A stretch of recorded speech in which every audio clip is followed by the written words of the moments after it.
Écoutez ça. Ce petit bip, pour toute une génération, c'était pas juste un son, non. C'était une vraie décharge d'adrénaline. L'ordre de tout lâcher, de trouver une cabine téléphonique ou de foncer à la maison. C'est vrai qu'aujourd'hui, on est noyé sous les notifications. L'hyperconnexion, c'est notre quotidien. Mais avant tout ce bruit, il y avait juste cet objet, le beeper.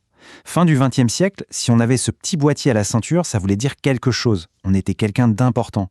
Et puis, quasi du jour au lendemain, plus rien. Le silence total.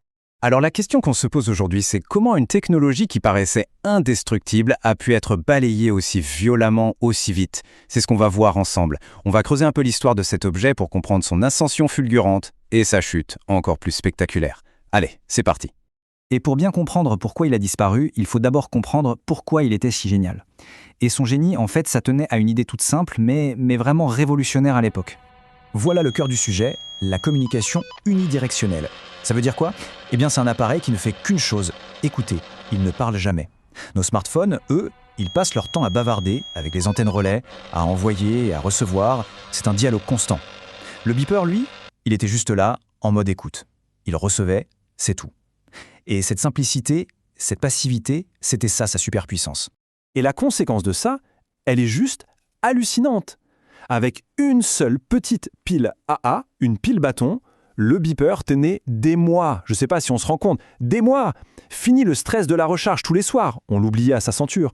Une fiabilité à toute épreuve, qui c'est vrai paraît presque sortie d'un film de science-fiction aujourd'hui. Le rituel, il était immuable. On composait un numéro, on tombait sur un serveur vocal, on tapait un code, et hop, quelques secondes après, à l'autre bout du pays, une poche se mettait à vibrer. C'était ça la magie du truc. Une technologie qui ne faisait qu'une seule et unique chose, mais qui la faisait à la perfection. Et ouais, on a carrément inventé le SMS avant le clavier de téléphone. On communiquait avec des chiffres, c'était tout un langage secret qui s'affichait sur ces petits écrans à cristaux liquides.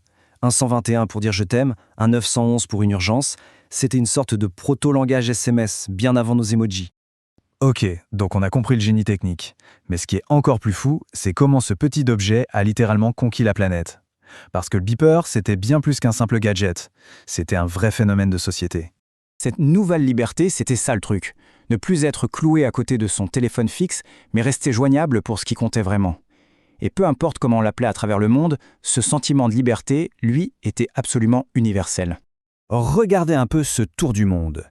Aux États-Unis, c'était le pager, aussi bien à la ceinture des traders de Wall Street que des stars du hip-hop.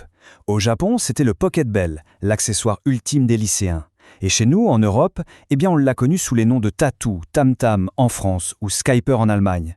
Souvent le symbole des pros, des gens toujours en mouvement. Le beeper est au sommet du monde, vraiment. Mais comme souvent dans ces histoires, pendant ce temps-là, dans l'ombre, un prédateur est en train de grandir. Et il prépare une exécution qui va être d'une rapidité terrifiante. Ce prédateur, c'est bien sûr le téléphone mobile. Au début, franchement, il faisait pas peur. Il était énorme, il coûtait une fortune, la batterie tenait pas. Le beeper le regardait un peu de haut, avec sa simplicité et son efficacité. Sauf qu'à la fin des années 90, tout change.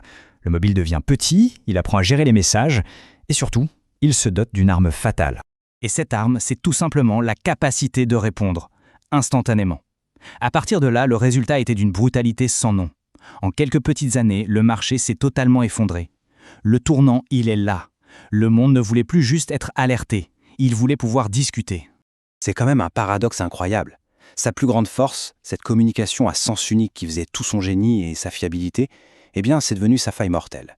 Du jour au lendemain, c'est devenu son plus grand défaut. Impossible de lutter contre une vraie conversation. Alors voilà, on pourrait croire l'histoire terminée. Le beeper relégué au musée des technologies oubliées. Mais vous savez, en technologie, rien ne disparaît jamais complètement. Et la philosophie du beeper, son esprit, pourrait bien être en train de renaître de ses cendres. Parce qu'il faut bien l'avouer, aujourd'hui on est au bord de l'implosion. Les notifications constantes, cette fatigue mentale, la pression de devoir répondre à la seconde près à tout et n'importe quoi, on connaît tous ça, on est en plein dedans. C'est un problème que le beeper, par définition, ignorait totalement. Et c'est là que l'idée du beeper redevient intéressante. Imaginez un instant des appareils du futur, des sortes d'éclaireurs IA qui fonctionneraient en mode passif, qui filtreraient pour nous tout le bruit numérique ambiant. Ils resteraient silencieux 99% du temps et ne se manifesteraient que lorsque c'est absolument essentiel, quand une intervention humaine est vraiment nécessaire. Finalement, toute cette histoire nous amène à une réflexion assez profonde. On a gagné la réponse immédiate, la conversation perpétuelle. Mais en chemin, Est-ce qu'on n'a pas perdu quelque chose de tout aussi précieux? Ce luxe incroyable qui était l'absence. Le droit, tout simple, de ne pas être joignable. Alors la prochaine fois que ça sonne ou que ça vibre dans la poche, la question mérite d'être posée. Est-ce que c'est vraiment une urgence qui demande une attention immédiate ou est-ce que c'est juste un bip fantôme de plus perdu dans le vacarme de notre monde hyper connecté? L'histoire du beeper, c'est le rappel parfait que pour survivre, la technologie n'a pas toujours besoin d'être la plus performante. Elle doit surtout savoir s'adapter. C'était l'objet qui a défini toute une époque avant de s'éteindre aussi discrètement qu'il avait vécu. Dans un monde connecté, le choix reste le vôtre. Choisissez la simplicité. I'm 40 miles away from my office and in normal circumstances would be completely uncontactable. From today, though, under a new scheme, if they want to find me, all they have to do is lift the phone.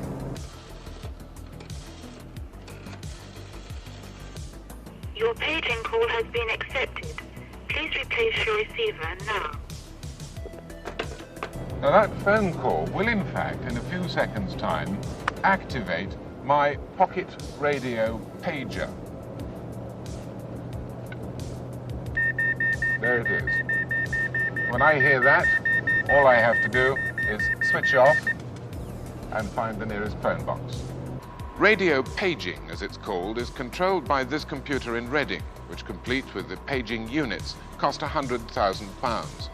Each customer who pays £5 deposit and £5 a month has his own pager number programmed into it, and the computer is then responsible for sending out the signal, which will only activate the single radio pager allocated to the number dialed.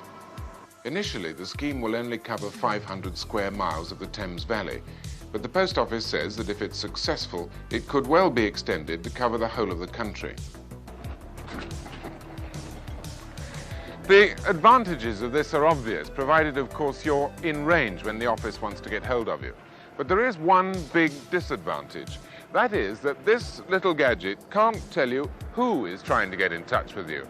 The answer, therefore, is to keep your number sort of ex-directory.